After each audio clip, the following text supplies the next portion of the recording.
Nagiyaw kami, nagpipiknik kami dito sa loob ng bahay. Nagiyaw kami ng hita ng manok. Yan ang aming menu ngayong umaga. Naka barbecue. Ayan o. Sarap siguro niyan. Tayo natin magluto. At pinapaypayan pa o. Yan ang tagapaypay ko. Yan ang tagapaypay. Mausok o. Mausok. Hihiwa tayo ngayon ng pipino. Carrots. Yan ang ating pangalalay sa inihaw natin barbecue. Gusto nyo. With music pa yan ha.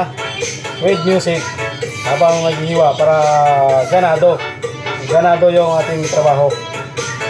Lakas ng music natin. Isayaw lang yan mamaya pag busog na.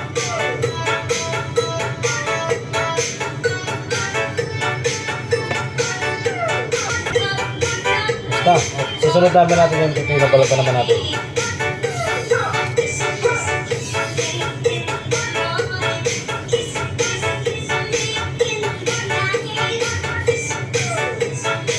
Basta, habang magsa-sounds.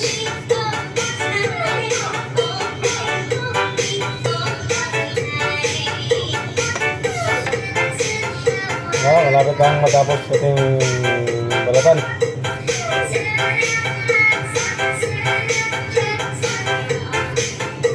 Tapos na po natin balatan at kasama natin.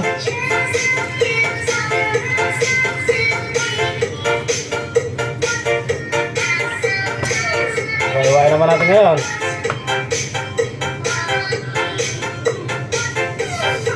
Iwain natin ang manipis lang.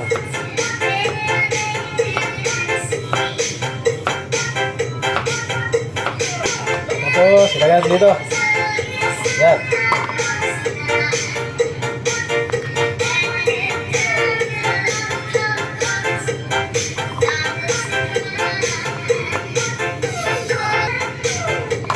Ano tinihiwain yung carrots?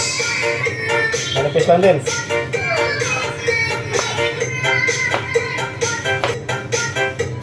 Ganda ng music ko na. Alam mo, may party-party ah.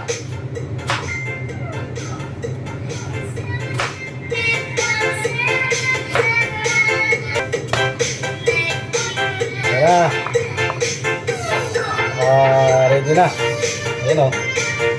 Para mamaya, prepare na. Para sa tanghalian, outing namin. Dito sa loob ng bahay. Gilid muna natin ito, gilid. At iiwa ulit tayo ng pakwan. Pakwan naman. Para sa picnic sa loob ng bahay. Ito lang.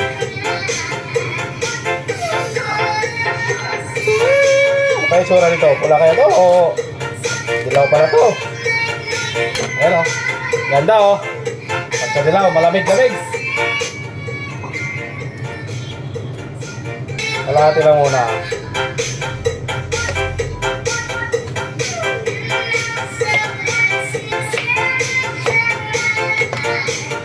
Ano siya? Parang ano ah. Ha?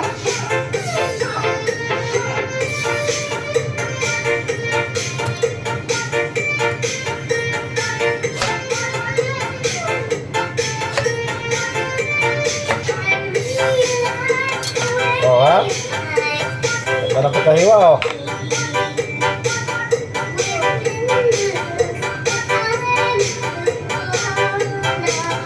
Ha? Ayos! So, itabi muna natin. Mamayang hapon ulit. Ayan na musing, dalawa na sila. Pakwan. Ayan na, nakaready na yung pangtanghalian namin. May picnic kami dito sa loob ng bahay. Ayan ang gulay namin. Yan lang gulay. Sa ayan dyan, pang-dessert namin, saging at saka pakwan. Antin na lang namin yung inihaw na barbecue at chicken para makakain na kami. Yan ang tanghalian namin ngayong araw.